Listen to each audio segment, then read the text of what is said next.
आगे। इसके बाद शाही परिवार को लेके जो बात है, तो शाही परिवार का जाना आलमोस्ट तय है। उन्होंने काफ़ी हद तक अपना सामान भी बेच दिया है, उन्होंने अपनी प्रॉपर्टी बेच दी है और बहुत सारी चीज़ें बेच दी है अपनी। अब वो आलमोस्ट कभी भी यहाँ से जा सकते हैं। कुछ बिजनेस वेंचर्स में वो लग गए हैं आगे, वो आपने तस्वीरें देखी ली होंगी उनकी। तो यहाँ हमें लगता है कि हमें यहाँ डालना उचित नहीं है फेसबुक पे। उनका अपना पर्सनल मसला जो भी है, वो अपने अगले बिजनेस एक्सपेंशन में या नए बिजनेस प्लान्स में इनरोल हो रहे हैं, तो उनको उस ट्रैक पे चलना चाहिए। अब इसमें आपको आज समझ में आए, कल समझ में आए, तो क्या समझ में आए कि हम शाही परिवार पे डिपेंडेंसी रखी क्यों रहे हैं, हम उनके भरोसे क्यों बैठे हैं कि वो कुछ करेगा। वो तो अपनी लाइफ में आगे बढ़ गए हैं, वो अपने बिजनेस प्लान्स एक्सप्लोर कर रहे हैं, नए कारोबार की तरफ, नई दुनिया की तरफ, नई ज़िंदगी की तरफ वो बढ़ रहे हैं।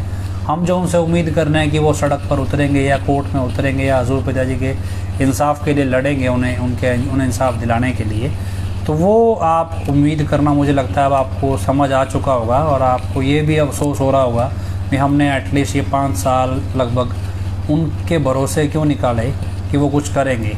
अब ये उन्होंने जानबूझकर नहीं किया या उनके ऊपर दबाव रहा, कुछ रहा, लेकिन उन्होंने कभी भी इस चीज़ का स्पष्टीकरण अभी तक साथ संगत में नहीं दिया है। और अगर साथ संगत में स्पष्टीकरण नहीं देना था तो उन्हें ये चीज़ करनी नहीं चाहिए थी। उन्हें पहले ही बोल देना चाहिए था भी हम इसमें कुछ नहीं करेंगे, हमारा इसमें कोई रोल नहीं है और ना ही हमारे हाथ में कुछ है।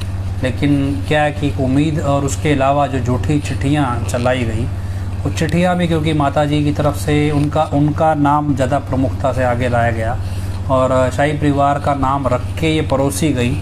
और जब वो चिट्ठियाँ पढ़ी जाती थी, काफ़ी हद तक परिवार के सदस्य वहाँ मौजूद होते थे, लेकिन माताजी नहीं होते थे और बाकी सदस्य मौजूद होते थे जिन्होंने पैसिवली ये एक्सेप्ट करवा दिया भी हाँ ये चिट्ठी सच्ची है उनके हिसाब से।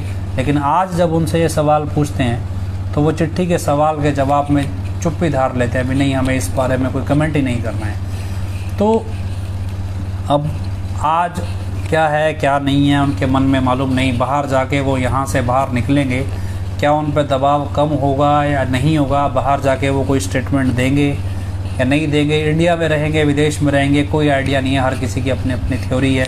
कोई कहता है भी वहाँ जा रहे हैं, कोई कहता है वहाँ जा रहे हैं, कोई यहाँ जा चुके हैं। तो ये थ्योरीज़ कब सच जब होंगी तब की तब है। लेकिन हमें लगता है कि हमें इस स्टोरी में कोई इंटरेस्ट नहीं है। जब जो हजूर पिताजी के साथ उनकी इस न्याय की लड़ाई में वो खड़ नहीं सकते हैं तो फिर हमें उनकी ज़रूरत नहीं है। वो अपनी ज़िंदगी में जो मर्ज़ी करे, कोई फ़र्क नहीं पड़ता है। लेकिन हाँ, ये एक सच्चा सौदा के इतिहास में रह जाएगा।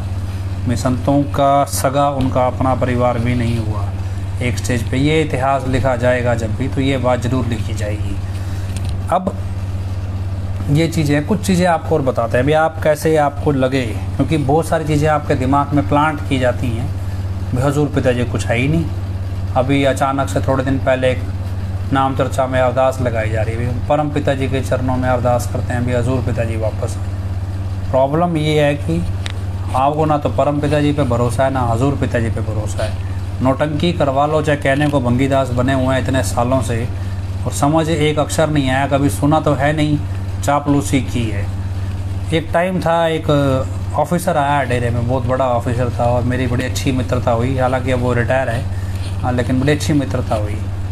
वो तब सत्संगी नहीं थे, सत्संगी तो अभी भी नहीं है, लेकिन बहुत बड़े रैंक के ऑफिसर रहे। एक दिन क्या हुआ, वे पिताजी कहीं आ रहे थे तो वो भी वहाँ मौजूद थे और लोग पिताजी के सामने जो प्रबंधक थे या बड़े बड़े लोग कह लो डेरे के वीआईपीज़, वो नाचते आ रहे थे। उन्होंने को एक बात बोली उस टाइम, बोले ये ना सब चापलूसी